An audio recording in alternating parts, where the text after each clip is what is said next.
Madhya Pradesh cabinet की बैठक आज वल्लभ भवन में माननीय मुख्यमंत्री शिवराज सिंह जी चौहान की अध्यक्षता में संपन्न हुई। आज माननीय मुख्यमंत्री जी को बड़वानी, धार, मनावर जिलों के प्रभारी मंत्रियों के द्वारा, स्थानीय मंत्रियों के द्वारा नगर पालिका और नगर पंचायत में जीत के लिए बधाई दी गई। मुख्यमंत्री जी के द्वारा भी प्रदेश की जनता का आभार और सभी को बधाई दी गई। कल और परसों 2 दिन महत्वपूर्ण मध्य प्रदेश के लिए थे, जब माननीय नितिन गडकरी जी ने 6,800 करोड़ की रोडों के शिलान्यास किए, दतिया के लिए महत्वपूर्ण घोषणाएं की और वहां पर भी माननीय मुख्यमंत्री जी ने राम राजा का जो बाल स्वरूप है उसका लोक बनाने का आज कल उन्होंने घोषणा की थी। इसी तरह से चित्रकूट में भी जो 11.5 साल तक भगवान श्री राम रहे थे उसके भी बनाने की घोषणा माननीय मुख्यमंत्री जी ने की थी। सिंगरौली का दृश्य अद्भुत था, जब देश के रक्षा मंत्री राजनाथ सिंह जी 25,000 से अधिक लोगों को उन्होंने पट्टे दिए थे। वो वर्णन भी माननीय मुख्यमंत्री जी ने किया, किस तरह से भावुक हो रहे थे, अपने अपने प्लाट पर वो लीप के और बैठे हुए थे और काफी हर्षित और पुलकित थे। कैबिनेट की बैठक के अंदर आज यह भी मुख्यमंत्री जी ने कहा है कि 2 तारीख को दिल्ली के अंदर मध्य प्रदेश भवन जो नया बना है उसका लोकार्पण होगा और सभी मंत्रीगण उस दिन दिल्ली में रहेंगे, बैठक भी होगी। आज कैबिनेट की बैठक में माननीय मुख्यमंत्री जी के द्वारा जो विकास यात्रा 5 से 25 की निकल रही है, वो उस विकास यात्रा के संबंध में सभी प्रभारी मंत्रियों को कहा है कि वो इस विकास यात्रा की समीक्षा 5 तारीख के पहले सभी स्थानों पर हो जाए। आज की बैठक में जो आजीविका मिशन और शहरी आजीविका मिशन है और उनमें जो महिला स्वसहायता समूह है, उन समूहों की राशि 3 लाख तक की सीमा में बैंक ऋण पर अतिरिक्त 2% ब्याज की प्रतिपूर्ति की जाएगी, जो अभी तक 3% लगता था।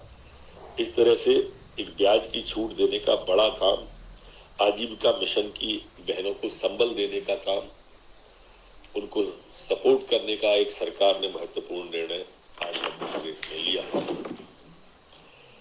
इसी तरह से हमारे जनजाति वर्ग के जो विद्यार्थियों की उच्च गुणवत्ता की शिक्षा प्रदान करने के लिए भी, जिस तरह से सीहोर में अभी सूर्या फाउंडेशन ने आके उस परिसर को लिया है, इस तरह से अगर और भी अच्छे लोग आते हैं, क्योंकि उनका अनुभव काफी अच्छा रहा है और उसके आधार पर तय किया है कि इस तरह से अगर लोग आते हैं तो हमारे उस परिसरों को उन लोगों को दिया जाए, जिस तरह से सूर्या को वहां पर दिया गया।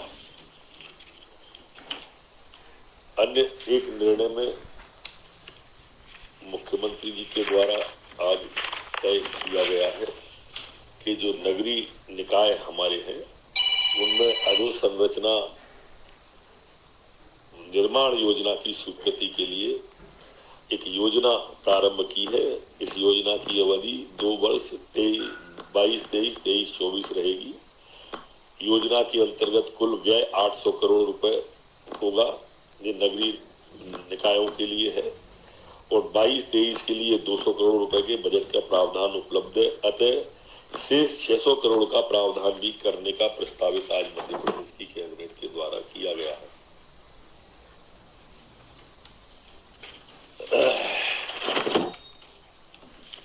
आज महत्वपूर्ण सड़कों का बारे में भी कैबिनेट के द्वारा निर्णय लिए गए। इसमें जो लिए गए हैं, नर्मदापुरम वहासा बाबई मार्ग पर SH-22 पर तवा नदी पर 4 लेन स्तरीय पुल के लिए जो उसकी लागत राशि 148.97 करोड़ है, उसको भी आज प्रशासकीय स्वीकृति कैबिनेट के द्वारा प्रदान की गई है। इसी तरह से सिवनी जिले के बंडोल, बांकी, जमुनिया, सागर, चंदोरी कला, मारबोड़ी, रनवेली, जाम कान्हरगांव, हातनापुर, मंडवा, कोहका मार्ग के लिए भी आज कैबिनेट के द्वारा जो आंकलित निर्माण लागत है 108.97 करोड़ की प्रशासकीय स्वीकृति कैबिनेट के द्वारा दी गई है। सीहोर जिले के बकतरा, भारकक्ष, देहरी, बमोरी, सेमलवाड़ा, नानभेट, खेरी, सिलगन्ना, जोनतला, जैत, सरदार नगर, हथनोरा, सोड़ानिया, बनेटा से शाहगंज मार्ग के लिए भी 121.83 करोड़ की प्रशासकीय स्वीकृति के लिए कैबिनेट के द्वारा मंजूर किया गया है। सीहोर जिले के बकतरा, सियागहन, सागपुर, रछोड़ा, खोहा, क्वाड़, सलरामू, बोदरा, ग्वाड़िया, नीमटोन, डोगरिया मार्ग के लिए आंकलित निर्माण लागत राशि 108.17 करोड़ की प्रशासकीय स्वीकृति दी गई है। मुरैना जिले के एबीसी कैनाल मार्ग के लिए आंकलित निर्माण लागत राशि 106.7 करोड़ की पुनरीक्षित प्रशासकीय स्वीकृति योजना के अंतर्गत आज कैबिनेट के द्वारा प्रदान की गई है। चिकित्सा महाविद्यालय सागर में पीजी की सीट वृद्धि करने को भी आज कैबिनेट ने मंजूरी दी है। इसमें 85 सीट वृद्धि और इसके लिए राशि 101.46 करोड़ की प्रशासकीय स्वीकृति सागर के लिए आज कैबिनेट के द्वारा दी गई है। आज मध्य प्रदेश की कैबिनेट के द्वारा जो हमारा लोक परिसंपत्ति विभाग है उसने गुना में पुराना बंगला को 3,59,27,000 में मंजूरी दी है 100% राशि जमा करने के उपरांत।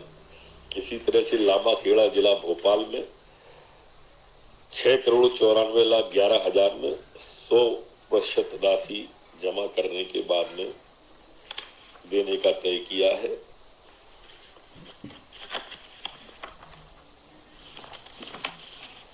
आज स्कूल शिक्षा विभाग में जो संविदा शाला शिक्षक खंडिका 5(1) में उल्लेखित था उसको अब प्राथमिक शिक्षक प्रयोगशाला शिक्षक से प्रतिस्थापित करने का तय किया है।